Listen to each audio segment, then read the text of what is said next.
Evo, danes pa mal drugačen podcast in sicer bom govorila o prehrani z res eno strokovnjakinjo, Karen Smrekar. Zdaj recimo gledamo razno razne filme, razno razne povsod naokrog nas strašijo o debelosti, o ne vem, to, nekdo je debel, nekdo je suh, se rangiramo po tem, ne? Ampak dejansko zdravje čisto res ni povezan samo s tem, ne? Ne pomeni, da nekdo, ki je ne vem, mislim, ki je debel, je samo čipse, a ne? Tako, ja. Kako recimo, kako moramo se prehranjevati in da te stereotipe recimo ovržemo, ne? Ja, to, kar sem menila, je res fajn za debelost, pa suhost, pa kako se eno dojema kot ful pozitivno, drugo kot ful negativno. Te stvari so ful družbeno pogojene. Ne vem, če to veš, ampak v 60-ih so izumili, da je celulit slaba stvar na Vogu. A vidiš? In potem so se začele magično prodajati te kreme, pa te masažerji, pa tako naprej. Tako da zdravje je zares odvisno od večjih stvari. Imamo tle neko duševno zdravje, čustveno zdravje, fizično zdravje, tudi v smislu neka uravnotežena prehrana, ampak to dejansko izgleda veliko drugače, kot si mogoče kdo predstavlja. Ker glavna stvar ni nujno to, kaj počnemo, ampak s katerim namenom. Se pravi, lahko vidiš dve osebe, ki delata enake stvari. Enega to veseli, mu je to res namen v življenju, ga te stvari ne stresirajo, ne obremenjujejo. Na drugi strani imamo drugo osebo, ki se glede tega obremenjuje, o tem kompulzivno, obsesivno razmišlja, mogoče zaradi tega tudi spati ne more, tako naprej, pač normalno funkcionirati.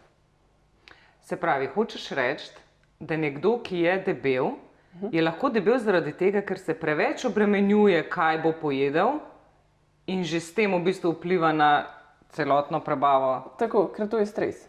Avtomatsko mi, ko smo v stresnem stanju, to je tudi preživetveno stanje, smo bolj lačni, več kopičimo, tudi te stvari se drugače shranjujejo potem.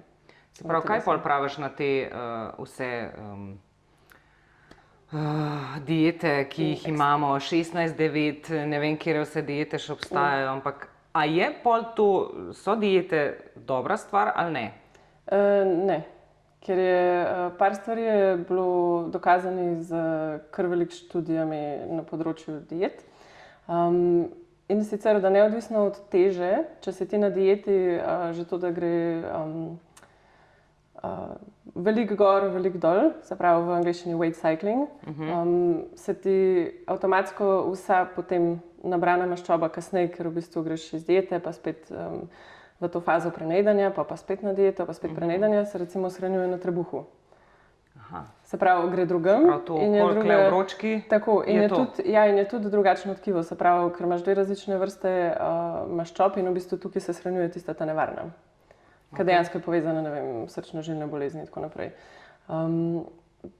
Tudi je 2/3 ljudi, ki grejo na dieto, se zredijo še bolj. In tudi ta weight cycling, se pravi večje spremembe teže navzgor in navzdol, tudi vplivajo na mortaliteto, torej na smrtnost. Zdaj, če se malo na celulit vrneva, ne? Okay, To mi je kar malo odzvanja v glavi, ker ga imam valjda tudi jaz, a ne? In tudi jaz. Zakaj je pol ta celulit? A ga lahko odpravimo? Ali je to pač res neka normalna faza, neka maščoba, ki jo ženska potrebuje, pač že se kaže na ven, ne vem.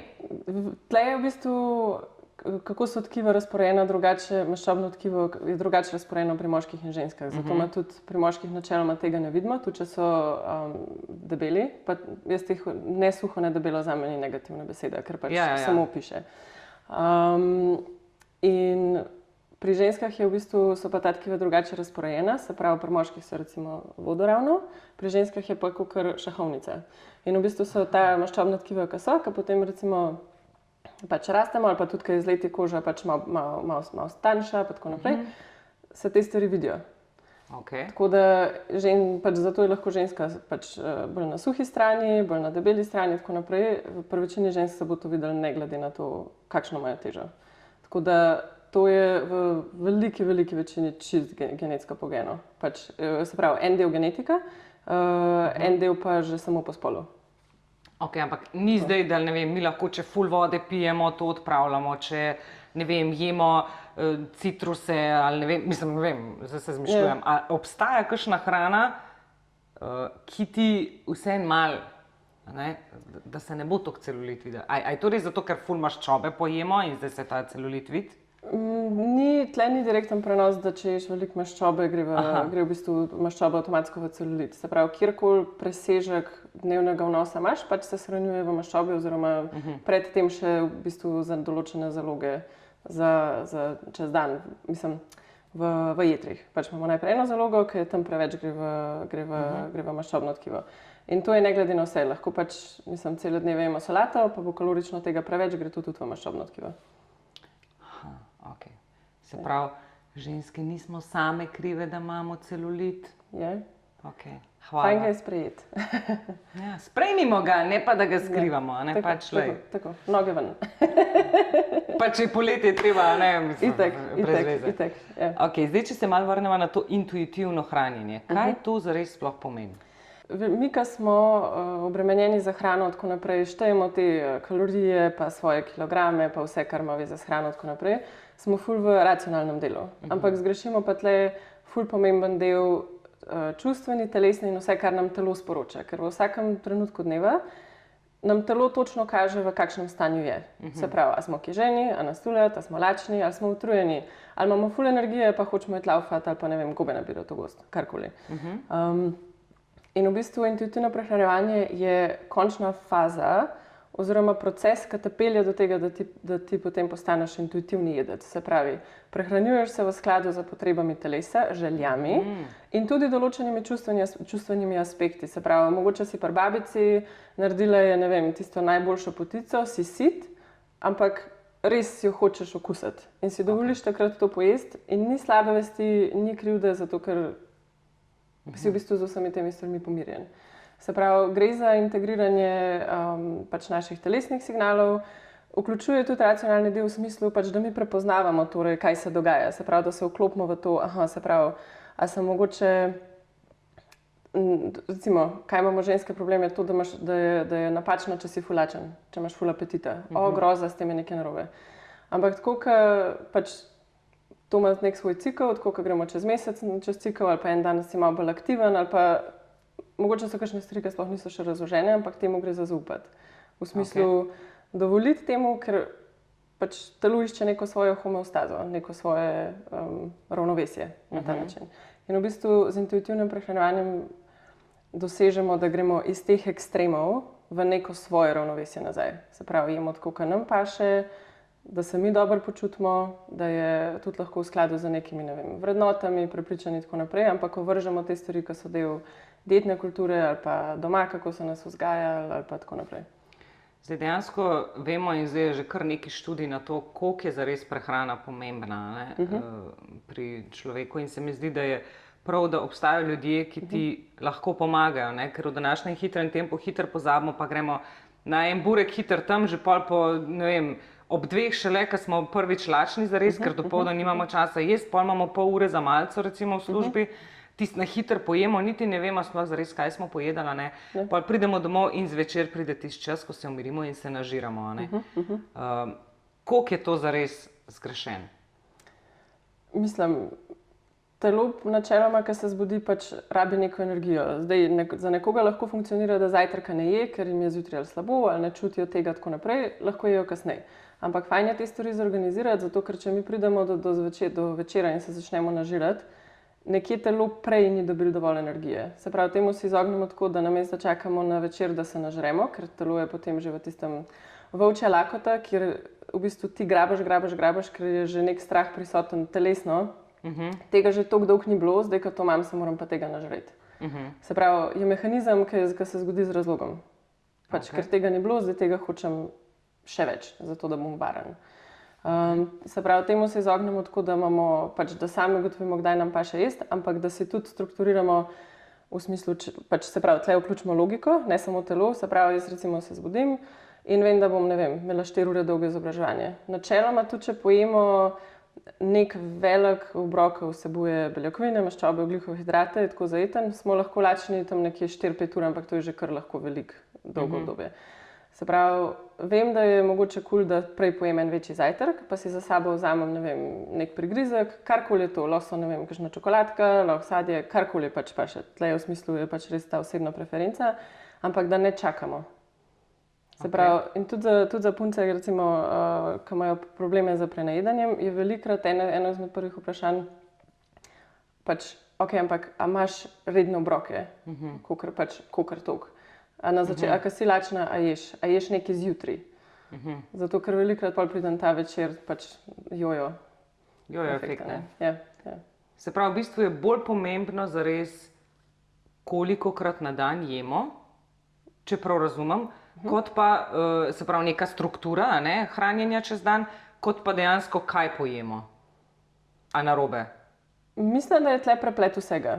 Zato, ker fora je glih to pri prehrani niso stvari črno-bele, ampak je vse ena taka siva cona in to nam je ful neudobno, zato ker pač naš logični išče nekaj ja, nekaj ne. Tle je pa veliko stvari vmes. Se pravi, nekomu mogoče paše se stvari strukturirati, nekdo mogoče res rabi bolj intuitivno, pa se bo to vzel za sabo, pa bo tam šel ven pojesti 15 minut, ka bo lačen. Tle smo si lahko ful različni. Ampak ni narobe, če ti zapaše čokoladica, da jo poješ, to mislim. Absolutno ne. Nič ni narobe s tem. To je zaželeno, ker ko v bistvu si mi katerokoli hrano zaželimo, jo potrebo po tej hrani, pač ko jo pojemo, potešimo to potrebo.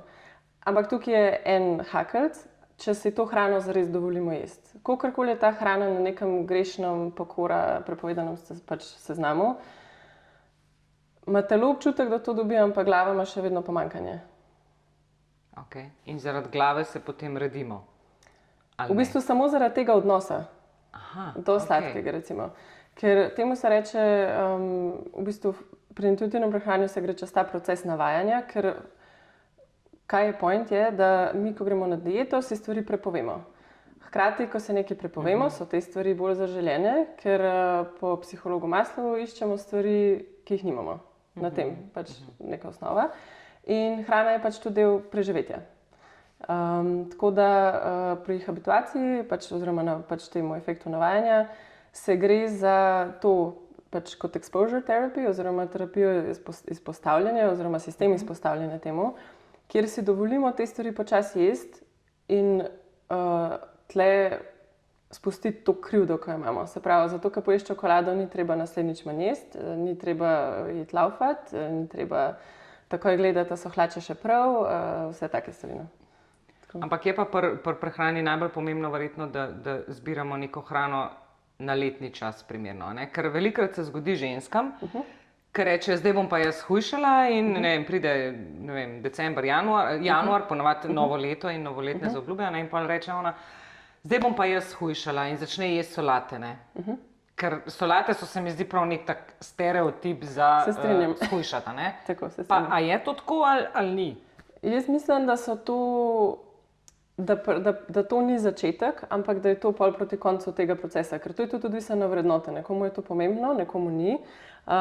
Zdaj, kakorkoli je hrana neko breme pa stres, je tle pol že več negativnega kot pozitivnega. Se pravi, najprej treba ta čustveni del oziroma čustveno-psihološki del glede odnosa do vseh teh stvari pošlihtati. Se pravi, ker recimo nekdo je sezonsko, pa mu to ni breme, uživa, ker gre na tržnico, pa ima kakšnega soseda, ki neki goji ali tako naprej. In so te stvari zabavne. Lahko greš pa spet v drug ekstrem, kjer tudi to postane stres. Se pravi, moram jesti sezonsko, pa kaj je zdaj tukaj, pa da ne bom ja česa zamudil, pa tako naprej. Sam škoda je, da je karkoli za hrane, karkoli vezano na hrano stres, ker je to neka toliko prijetna stvar in nek tak občutek svobode imaš potem na koncu ob tem, da tudi jesti sezonsko, če nekomu je to del njegovih vrednot, mu ni omejitev, ampak je to želja, ker te stvari pašejo, tako naprej. Ampak smo si različni. Jaz glih to mi je všeč pri intuitivnem prehranju, zato ker je sistematičen proces, ki te vodi do tega, da v bistvu ti sam svoj šef postaneš. Se pravi, počni, kar tebi paše, ker to pomeni, da je to zate najboljše. Ampak je pa proces do tega prideti. No? Tako da te stvari so strukturirane, sistematične, vice, ki ima mogoče oseba kakšen hakelc, tako naprej. A je, če ti neki telo reče, da ti zdaj moraš pa to pojesti, ker to on rabi, ga moraš poslušati, ne? Če ne kleša, torej, če se to ne tre za nekimi vrednotami. Nekomu je lahko mogoče vrednota, da si ti vegan ali pa vegetarijanec toliko močnejša kot ta craving. Da, ne vem, mogoče v tem primeru fajn, da pa, ne vem, kontaktira, ne vem, nekakšnega prehranskega strokovnjaka, ki je mogoče, ne vem, na področju nosečnic. Jaz imam pa te vrednote, kaj lahko iz tega, kar imam na voljo, komponiram noter, da bo, ne vem, mogoče zadovoljili neko to potrebo, ki bi jo drugače meso ali kakorkoli. Ampak če pa to za osebo ni sporno, pol pa mislim, je že nekaj v mesu, ki telo hoče, ki telo rabi. Tako da, ja, pač tukaj gre ful za zaupanje, česar pa nismo navajeni, ker vedno gledamo na to, da nekdo drug boljš ve, kot jaz, kaj moram jesti, nekdo drug boljš ve, kako mora jesti, ob katerih urah ne. In če to poslušamo, zares imaš občutek, da ne smeš jesti ničesar. In je na vseh teh straneh, ki se gre v smislu o okrevanju iz motenj prehranjevanja, pa motenih vzorcev prehranjevanja in tako naprej, je en hec, da imaš v bistvu kot led na krožniku in vilico in zdaj pa ti to je, ker to je vse, kar bi po vseh dietah, če združiš vsa priporočila, je to edino, kar lahko ješ. Voda. Tako. Voda, v bistvu. Pa še to zihar obstaja nekdo, ki se s tem ne strinja. Pač jaz zdaj nisem kontra, ne vem, nekim filozofijam, ki jih ljudje imajo. Bolj je problem, da se ljudje tega lotijo, da je za njih škodljivo, ampak da sebi toliko ne zaupajo, da tega ne prepoznajo. To je tisto, kar se mi zdi, da je glavno. Pač, ker vse je lahko eksperiment, vse je lahko testiranje, tudi intuitivno prehranjevanje, en cel eksperiment vse skupaj, ampak v smislu, jaz si dovolim eksperimentirati in se pri tem ne obsojam, ampak samo opazujem, kako se moje telo odziva, moje čustva, moje psihično stanje. Se pravi, ne vem, če nekdo, ki ima normalen odnos do hrane, pa reče, zdaj bom pa jaz malo eksperimentiral, kako se pa jaz počutim, če cel dan ne jem. In če se na koncu ta oseba prenaje, ne bo imela slabega občutka, zato ker, to je rezultat mojega eksperimenta, če cel dan ne jem, se bom zvečer prenajedel. In je neobsojoče, neobsojoče, nekritično, brez nekih občutkov, da zdaj pa z nami nekaj narobe. Ampak to dojemaš kot, tako kot bi eksperiment v laboratoriju. Ti v kjerokoli smer gre eksperiment, ti ne iščeš, mislim, ti ne kriviš, glup eksperiment s tabo, pa zdaj vse narobe. Ampak gledaš, ok, zakaj pa je ta stvar tako reagirala, kaj pa sem dal tukaj, kaj pa lahko mogoče spremenim, ne vem, da bojo celice se bolj odzvale na neko zdravljenje ali pa tako naprej. Tako da tega nam manjka. Okay, zdaj recimo poslušamo vse naokrog, koliko je ta procesirana hrana, predvsem sladkor, ki je v vseh živilih in tako zelo škodljiv. Zdaj po tem intuitivnem prehranjevanju je pač vse, če si zaželiš jogurt, pojej jogurt. Prav razumem? Tako, gre pa tle, zato ker je to, tukaj je mogoče samo malo več nijans, se pravi, mi nekaj paše, okej. Ampak recimo primer, intuitivni jedec kupi jogurt, mu ful zapaše, ki ga je ta stvar presladka. In recimo pogledaš etiketo in vidiš, ne vem, noter je, ne vem, karikiram, 50 gramov sladkorja. Ampak meni to po okusu ne paše, se pravi, jaz za naslednjič vem, da mi ta jogurt ne ustreza. Se pravi, jaz se ne obsojam za izkušnjo, ki sem jo imela, ampak za naslednjič vem, da mi to mogoče ne paše. Zdaj, specifično glede sladkorja je pa tako. Mislim, da mi se rodimo, edini v bistvu čut, ki ga imamo kot dojenčki, je za sladkor. In tudi mamino mleko je sladko.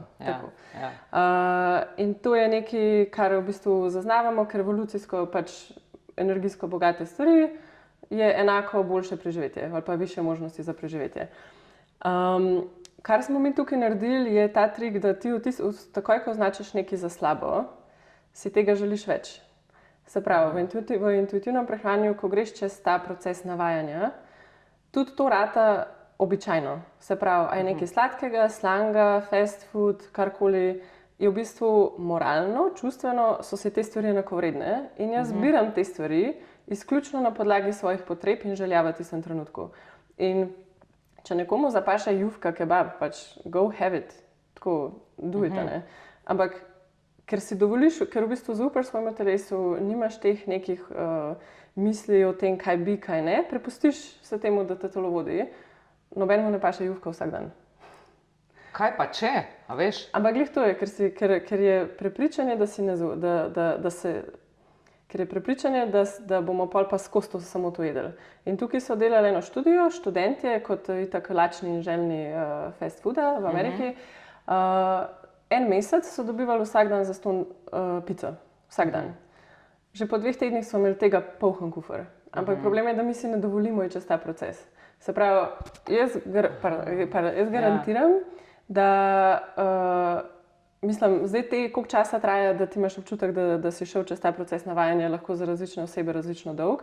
Ampak enkrat, ko hrana zgubi tisti privlak v smislu, tega pa ne smem, ampak v bistvu vidiš, če mi paše tudi to lahko, ugotoviš, da ti ne paše cela čokolada, ker nam vsem slabo rata. Mislim, tudi če ti paše, cool, it's for a reason, ampak večinoma ti ne, pač paše ti kakšen košček za okus, za izkušnjo, uživaš, si prvoščeš ta najboljšo, ali pa tisto, kar imaš takrat na voljo, ampak pač telo ti signalizira, zdaj sem pa smel dosti. Ampak a misliš, da je mogoče težava v tem, da naše telo več ni tako intuitivno, kot je bilo zares včasih, ne? Ali se tega res lahko naučiš? Tega se absolutno lahko naučiš. In jaz tudi, se mi zdi, da tle smo največja ovira sami sebi. Ker to se mi zdi pri tem, ko se zdaj pogovarjava, jaz sem iskreno, ne vem, kaj je intuitivno prehranjevanje, in jaz iskreno, preden smo se dobili, sem rekel, zdaj bom spet po moje cel dan razmišljal o tem, kaj lahko zdaj jem in kaj ne, in dejansko me je tale pogovor presenetil, ne.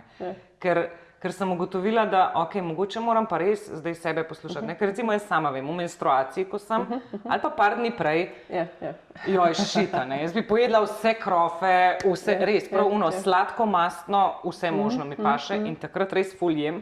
In zadnji smo imeli kosilo doma in jaz rečem, pa jaz ne vem, ker sem si kar nalagala, veš, pa meni mož reče, pa kaj je s tabo, mislim, pa jaz rečem, ne vem, po mojem bom menstruacijo dobila, pa on reče, to ti vsak mesec rečeš, pa rečem, vsak mesec jo imam, a veš. Tako da, mogoče res, če bi spet se naučili sebe bolj poslušati, pa zaradi tega nimam slabe vesti, takrat pač ful več jem, ko dobim menstruacijo, pa spet manj jem, zaradi tega, ker mi je ne počutam se, a ne? A veš, tako da, the best. Uravnovesja se stvari, no? Mi skozi iščemo, mislim, tudi obstajati v katerem koli ekstremu je nemogoče. Dlje časa. Oziroma, če nekomu res rata dlje časa, so lahko že določene posledice zdravja, kakor ne vem, za določene, ne vem, kot recimo ali ekstremen športnik, ali ekstremen odnos do hrane, ali karkoli. Pa tle, brez obsojanja za karkoli, ampak samo, ker v svojem, pač v smislu svetovanja opažam tudi, da veliko ljudi čustva kompenzira tudi s telovadbo in to je pa v naši družbi ful sprejeto. Glej ga, koliko ima energije, glej koliko laufa, glej koliko je fit. Tudi to ne pomeni, da je oseba na noter, Se pravi, kakršnokoli sojenje glede videza je totalna špekulacija. Tako gambling, loterija. Pač nimaš pojma, a je karkoli od tega, kar si ti zamišljaš, sploh pravilno. Ampak zdaj pa, če gremo malo na otroke, ne? Ker tukaj se mi pa zdi mogoče, da pa vseeno je neka krivda debelosti, holesterola in vsega tega zamaščenosti jeter in to vseeno v nepravilnem prehranjevanju, ne? Mislim, jaz bi tako rekla, da se nepravilno prehranjevanje kaže kot, v smislu, da je to simptom nezdravega odnosa do hrane najprej. Ker če je otroku dovoljeno uživati v hrani vse jesti, da se nudi raznolike stvari, da ni tega deljenja, zelenjava je ful dobra, burek je ful slab, na ta način. S tem v bistvu ustvarjamo ful, ne vem, ali večjo potrebo po neki hrani, ki se zdi slaba in v bistvu ima učinek, ki ga nočemo. In velika večina, veliko ljudi, ki ima probleme s hrano, motnje hranjenja in tako naprej, so odraščali v domovih, kjer so bili zelo omejeni, v smislu, zdaj te bomo dali na dieto, ali pa ne kupujemo čipsa, ker to je pa res slabo, tako naprej. In te stvari so podzavestne, ker otrok pride na eno rojstnodnevno zabavo, vidi čips, se ga bo nažrl, ker ga doma ni. Mislim, jaz sem imela tako izkušnjo za to. Tako. Pač specifično, samo specifično glede čipsa, recimo, pa kokic. Mogoče tega ne bi smeli toliko doma imeti, kaj to uredi, na to foro. Jaz sem bila stara 6 let na rojstnodnevni zabavi. Jaz, kar se spomnim, eden izmed prvih takih spominov glede hrane, da sem navalila na tisti čips in kokice. Ker sem mislila, da tega ne bom nikoli več videla. Jaz to delam z gazirano pijačo. Jaz ne dovolim otrokom, da pijejo Coca-Cole, Fante in tako naprej. In vsakič ko gre Tevž na praznovanje, to je ta sreden otrok, on vsakič Coca-Colo pije. Ta prva reče, ja, mami mi pravi, da je to nezdravo in ona je to ozavestila, da je to nezdravo, ker za moje pojme res je nezdravo, ampak on pa vedno, ja. On pa tako gre in vedno pije pol Coca-Colo in si da duška takrat. To je narobe, ne? Ker jaz se spomnim, da meni je mož vedno govoril, ko ima že otroke odprej, pa tako, pa je rekel, mi smo imeli vedno bombone na mizi in Aljaž se nikoli ni tega nažiral, ne? Jaz pa skozi nekaj skrivam, da ne bojo toliko sladkarije pojedali. Mislim, manj kaj je se pravi, več kaj je skrivanja, bolj so te hrane, bolj je kakršnokoli živilo, ki se ga skriva, zaželeno. In to ne gre, in tle v bistvu je pa ful en tak osnoven, ampak močen psihološki mehanizem v zadnji, se pravi, ko nečesa ni, ko se nam nekaj prepove, zdaj lahko gremo od tega, da ubogamo, lahko smo pa uporniški. In velikrat slejka prej pri tem odnosu do hrane gremo v uporništvo. Se pravi, nečesa, ne vem, si na dieti, si nekaj prepoveduješ in pride do tega, veš kva, to pa meni pripada, fuck it. Tako, tisto. Ja. Okay, zdaj pa bom, ne? Zdaj pa lahko. Tako, what the hell, tako in te če spusti v drugo. Ali pa, kar je tudi pogosto recimo pri otrocih za debelost, pa tako naprej, če je situacija, da se doma hrano skriva, da to hrano, ki se skriva, bo otrok še bolj napadal. Se pravi, en je ta občutek pomanjkanja, ki ga s tem dobimo, eno je pa občutek uporništva. Se pravi, če ti veš, da mama doma absolutno, ne vem, se križa ob misli na sladkarije in tako naprej in da ti tudi govori, ne vem, da ti mogoče celo vzame iz rok ali pa iz krožnika ali pa že hočeš v trgovini dati to noter, pa ne, tega pa ne smeš, kaj s tabo, greš kontra. In tako gre v bistvu, pri otrocih se mi zdi na velikih področjih lahko, se pravi, starš nekaj prepove, otrok dela točno to in pri hrani je isto pol. Se pravi, to se lahko tudi kaže na ta način. Imam pa glede recimo Coca-Cola, še samo to. Ja, prosim. Se pravi, zelo dobra kolegica iz osnovne šole, družine, ki so tudi se vsak popoldne usedali za mizo, skuhano kosilo in tako naprej. In jaz pridem enkrat k njej na obisk, pa reka, glih imamo kosilo, prideš zraven in Coca-Cola na mizi, voda na mizi, pol je bilo še kaj sladkega na voljo, celo omaro sladkega so imeli. In jaz tako gledam, o moj bog, pač, a je to normalno? Ker pri nas doma je bilo malo drugače in sem bila tako. In jaz tudi, ko sem šla k njej, sem vedno napadla tisto omaro.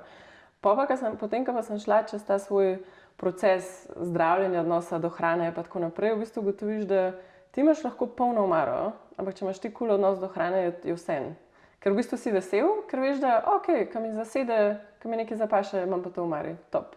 In to je to. Kako pol pridemo do tega zdravega odnosa do hrane? Recimo, zdaj ta primer, moj otrok ima zelo rad sladkarije, zdaj jaz jih skrivam, ampak kaj zdaj jaz lahko naredim, da on mogoče ne bo imel več toliko te želje po sladkariji, ali je zdaj že odvisnež? V bistvu je bolj psihološka odvisnost, ne fizična odvisnost. Se pravi, psihološka odvisnost, tega nimam, to rabim, pa del tega tudi, če nečesa v smislu hrane ne sme imeti, gre zraven preživetven mehanizem. Kako se tem stvarem, kako v bistvu lahko izravnaš te stvari, da grejo bolj proti zdravemu odnosu do hrane, je, da se te stvari normalno vključujejo nazaj in tudi v bistvu lahko smo pozorni na to, kako govorimo o teh stvareh. Se pravi, lahko rečemo, to je nezdravo, zdravo, avtomatsko v bistvu s tem damo neko, tako, označimo neki, to črno-belo mišljenje se pol spodbuja na ta način, kar ni pozitivno, ker pol gremo iz tega zelo hitro diete. Ampak da so stvari na voljo, da se te stvari da se tudi pogovarja o tem, pač, ta trebuh te boli, mogoče si pa malo preveč tega pojedel, pač, mogoče probi naslednjič, pa boš videl, kako ti bo. Ampak tudi kot eksperiment, se pravi, niso neke moralne, obsojujoče izkušnje.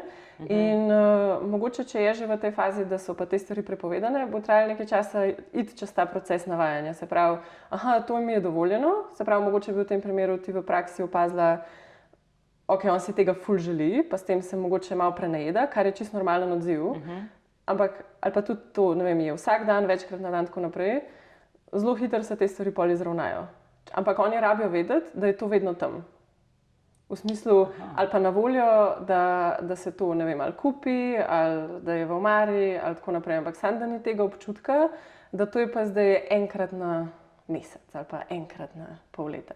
Se pravi, da odstranimo to neko posebnost, ki jo pol ta hrana dobi. Ker ta hrana ni čisto nič drugačna od kjerekoli druge hrane. Ne vem, ali pač sladko, slano, tako naprej, ampak da nam drugačne stvari. Nekaj nas bolj nasiti, nekaj nam bolj paše, na nekaj imamo mogoče neko konotacijo iz otroštva, iz družine in tako naprej. In vse samo je. Se pravi, ko hrana pride do tega, da samo je, potem pa začneš gledati na to, a se dobro počutim, kaj jem, a mi paše, tako naprej. In eno je v bistvu slišati te signale, drugo je pa tudi se dovoliti jih upoštevati. Se pravi, slišati svoje telo in se odzvati na potrebe, ki jih naše telo ima.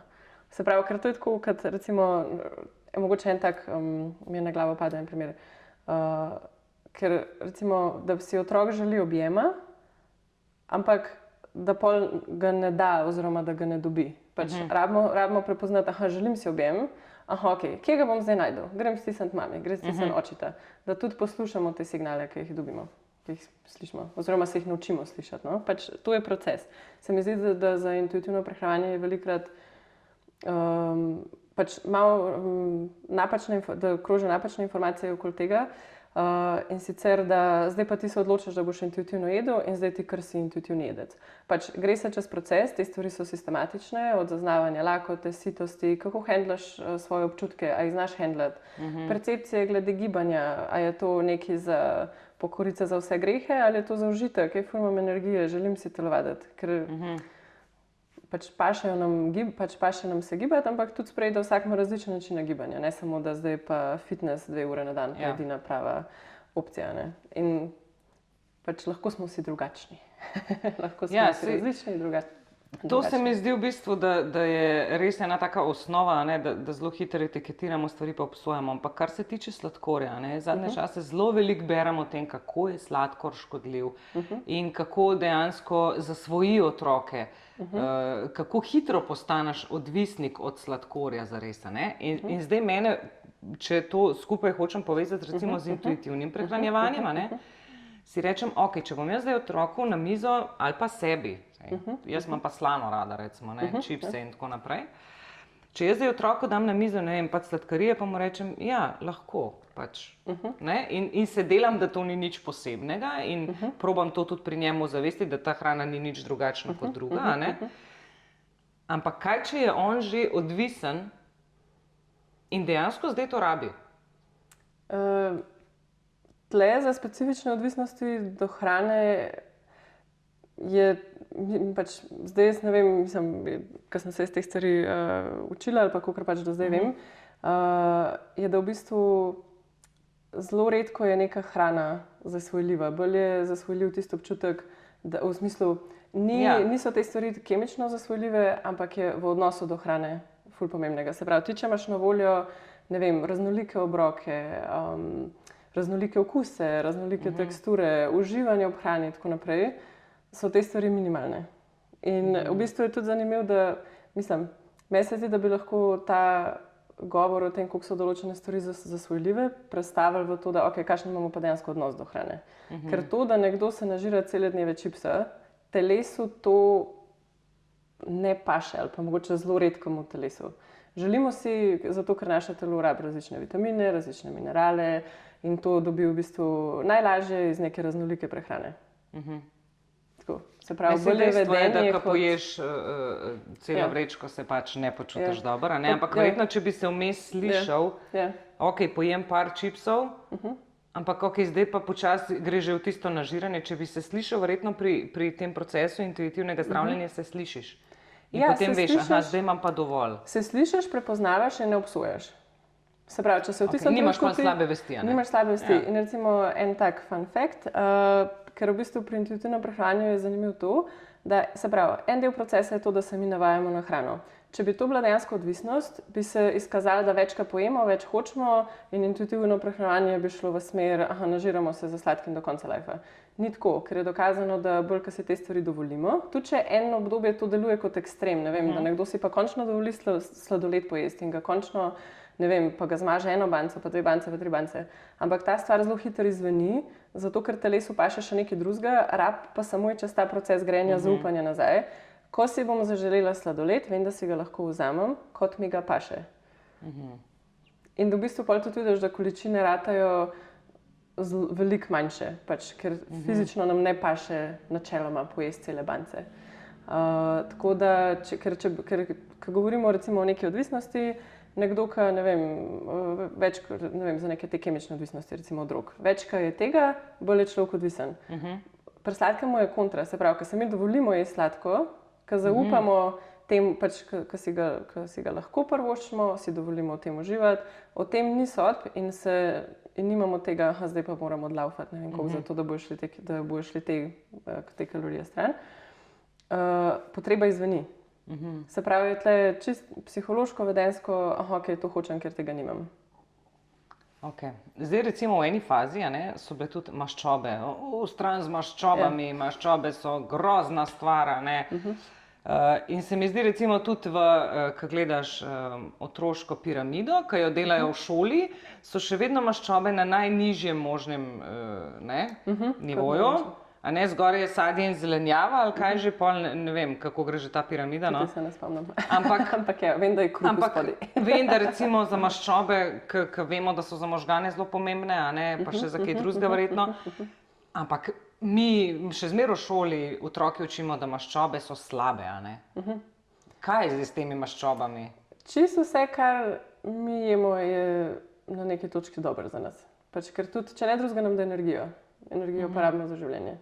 Tako da deljenje teh stvari na dobre, slabe je lahko zelo škodljivo. No? Pač, jaz tudi ne vem, mogoče mali svoje izkušnje ali pa tako, kot mi tudi pač določene mlajše stranke govorijo, je, da so te stvari še vedno obremenjujoče, zato ker ti pa še vedno ne pove tega praktičnega dela. Se pravi, ok, ampak kako pol jaz iz dneva v dan lahko si pa sestavim nekaj, ki mi bo nasitno, pa v užitek, pa tako naprej. Vemo samo to deljenje, dobro, slabo in tako.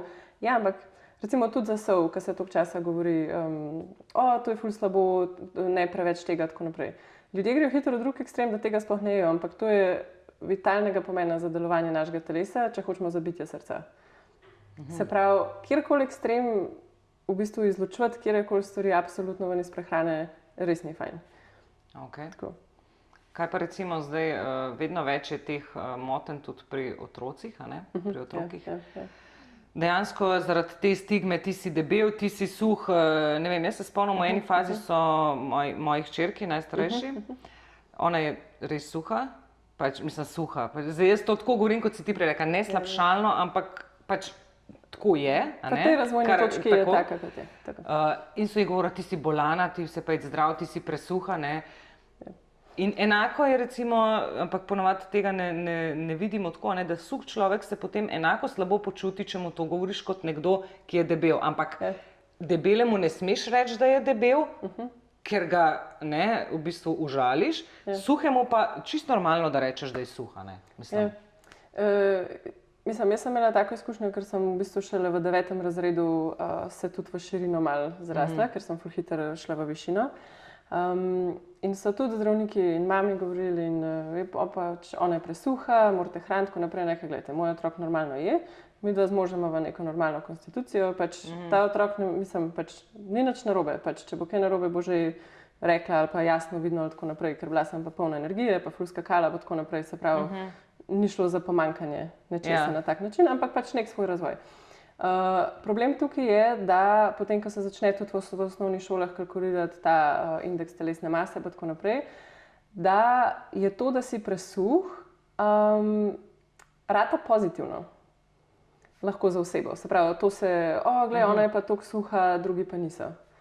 Se pravi, imaš to, da si ti presuh, to, da ti vidiš na indeks telesne mase, da si, ne vem, pod 18 ali pod 19, je pa zdaj tako, wow. In pol enkrat, ko se pa začneš razvijati, je pa šok, ker naenkrat nisi del tega ideala in tako naprej. Tako da jaz se takrat ful se res močno tega spomnim, da koliko je bilo pol to prisotno, jaz moram pa zdaj toliko zgubiti kil, zato da bom nazaj na tistem indeksu telesne mase, ampak to ni normalno.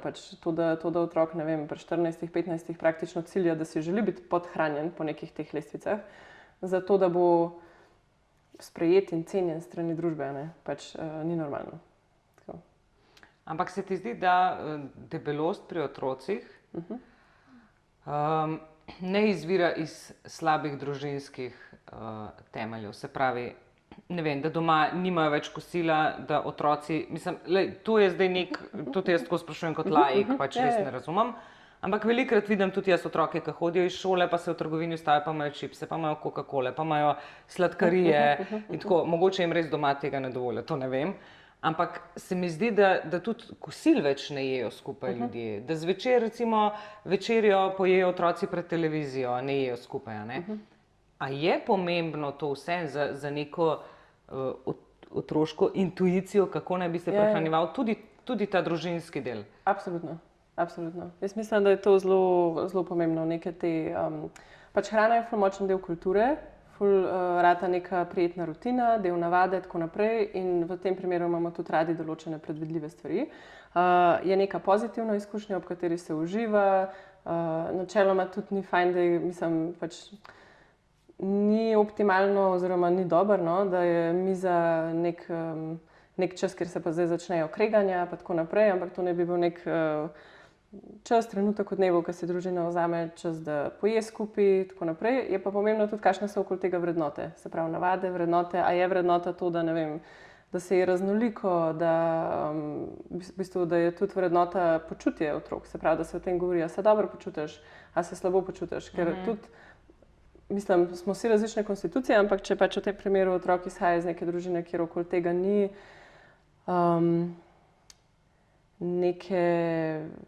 nekega reda, pa to je lahko zelo zdaj tako taka ohlapna stvar, ampak da mogoče ni nekih teh vrednot, prepričanja ali pa tudi izobrazbe okoli poslušanja svojega telesa, gibanja, glej, to je za nas ful dobro, tako naprej. Lahko, mislim, se lahko odraža na temo, no. Tako da jaz mislim, da so neke te, mislim, se pravi, kolikor veliko stvari poberemo v doma, veliko stvari nam je tudi mogoče, ne vem, karakterno prirojenih, na kakšen način dojemamo te stvari, ampak veliko tega lahko pač izhaja iz družinskega okolja, no. Tako. Se mi zdi, da če je to družinsko okolje nek steber, kjer glede hrane ni obsojanja, so stvari dovoljene, se gre za raznolikost hrane, da tudi, ker zelenjava, meni pač to je okusno, to je res, res, res dobro in pač, ko si zaželiš neko zelenjavo, dobro. Ja. Pač to je lahko boljš kakera koli torta na tem svetu, ampak odvisno od tiste želje takrat. Da se jih v bistvu, da zajamemo nek ta spekter in če to doma je, potem tudi kjerkoli vplivi od okolja so načeloma manj intenzivni. Tukaj imam tudi en primer v mislih, glih od te kolegice, ki je šla potem čez neko obdobje želje, modificiranja telesa, suhosti in tako naprej. In je sam po parih letih ugotovila, veš kaj, to pa ni zame. In je vedela, k čemu se vrača, se pravi, pač da ješ raznoliko, vse si dovoliš, tako naprej. Za nekoga, ki mogoče tega nima, lahko ta proces traja dlje časa, ker v bistvu kakšne stvari mogoče tudi zase gradiš na novo, določene svoje temelje, kaj pa tebi pomeni. Tako. Kaj pa recimo vse te anoreksije, bulimije, tega je vedno več recimo v najstniških letih, ne? Kako to preprečati, mislim, bi mogli mogoče že v šoli se učiti intuitivno prehranjevati, ker roko na srce, a ne, ti za to, da se intuitivno prehranjuješ, potrebuješ tudi časa, ne? Se pravi, da ko se prehranjuješ, si v miru takrat, a ne? Ali pa večino časa. Ne tudi zdaj, da smo glede tega v ekstremu, ampak da če kaj poješ v avtu, se ne obsoješ, ampak da veš pa, mogoče bom zaradi tega, ne vem, kasneje dojela, koliko sem sita, mogoče bom zaradi tega pojedla več, ampak tudi ne obsojujoče, ampak samo sprejmeš, ok, v tem trenutku to tako je, več trenutno ne gre. Recimo. Ampak že to recimo, da imajo za malico pol ure, ne? S tem, da 10 minut čaka v vrsti, da pride do malice, to pomeni, da ima dejansko, razen če ni prvi v vrsti, pomeni, da ima dejansko samo še 20 minut, da izrazu požre to, ker drugače ne pride naprej na uro. Mislim, a to je okej? Da ti moraš v pol ure... Mislim, če gledamo Francoze, njihovo kulturo, že med delovnim časom imajo oni uro pa pol recimo za kosilo, ne? Se pravi, nekaj tudi, pač, da smo kulturno pogojeni, da so te stvari mogoče pri nas krajše, bi bilo za razmisliti, kako bi pa bilo, če bi bilo 45 minut, da bi to kaj vplivalo. Kakor pa ugotavljam iz tega, ker tudi poslušam otroke, je en aspekt je družina, oziroma družina, družinsko okolje, en aspekt je pa šola, ker velikokrat tudi osebe, ki delajo z otroki, izražajo določene kot nekaj, kar ne bi bilo dejstvo. Povejo to otroku, ne vem, kaj da bi rekel, ne vem, učitelj ne vem česa že, iz področja, ki ni prehrana, iz področja, ki ni psihologija, reče nekomu, ti pa malo manj čipsa jej. Pač, te stvari so bolj kompleksne, lahko je več vzrokov, zakaj neka oseba je, kakršna je, ima določene navade, ki jih ima, ampak vsaj od punc, ki pridejo, ko slišim, je, da so velikokrat določeni komentarji na to temo in v bistvu, ker je to avtoriteta, te stvari bolj slišiš. Še vedno se ti usede, tudi če je mogoče vse skupaj nezavedno. In ko enkrat rataš pozoren, koliko je teh komentarjev v okolici, je to res, pač smo tega nasičeni. Od vseh oglasov na internetu ali pa zdaj, ko so telefoni, pa tako naprej, pač res ne rabiš veliko za to, da bo, ne vem, ena punca videla en oglas in začela tej dieti slediti, ker pa to obljublja rešitev vseh njenih težav, ker pol bo pa suha in pol bo sprejeta in dokler je suhost glavna vrednota družbe, pač imamo en velik problem. Ko je enkrat vrednota dobro počutje posameznika in celotno fizično, duševno, mentalno, čustveno zdravje, vse, kar paše skupaj, da bi osebo vprašal, jaz je tako vse splošno ti good. Ja, that's it. To je vse, kar je važno. Po moje mnenje. Ful si lep zaključek naredim, ampak jaz te moram samo še eno stvar vprašati. Oziroma, to bo bolj moje opažanje. No? Ampak ko vidiš nekega človeka, ki je debel, ne, pa spet ne govoriva žaljivo, upam, da ne bo kdo to tako vzel, ampak ko je debel, pa je hamburger, si rečeš, tega ne, spet je hamburger žre. Ko vidiš neko suho žensko ali pa suhega moškega, ki je hamburger, rečeš, končno se bo najedel. Ne.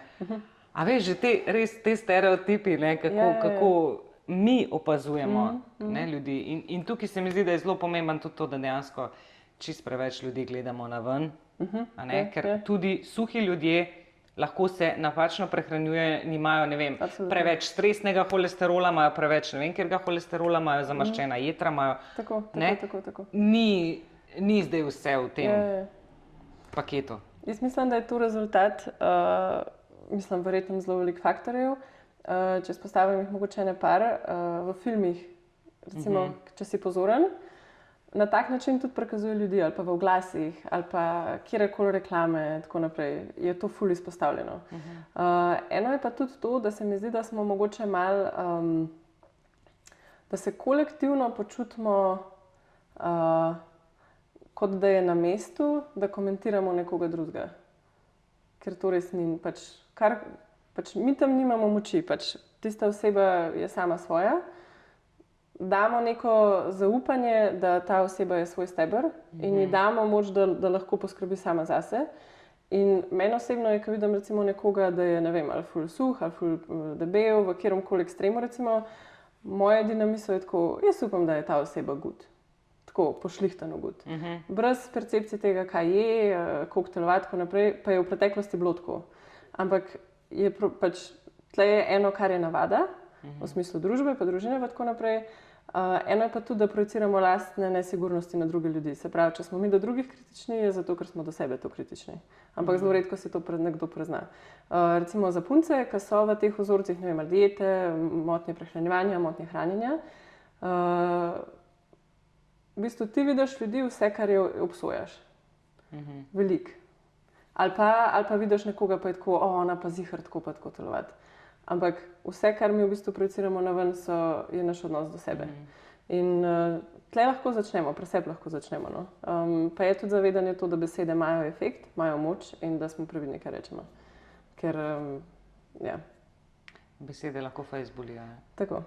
V smislu, kaj že je naš pregovor, beseda izrečena, ne vrne se nobena. Ja, nekaj tasga, ja. Tako da, ja, no. Je treba biti pazljiv, no, pa korekten.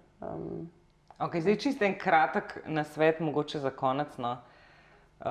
Kako se zdaj recimo kot družba lahko čim prej vrnemo v to, da bomo spet slišali sami sebe, da bomo se res intuitivno prehranjevali, ali je to dejansko proces, čez katerega res moraš iti, to ni bližnjic?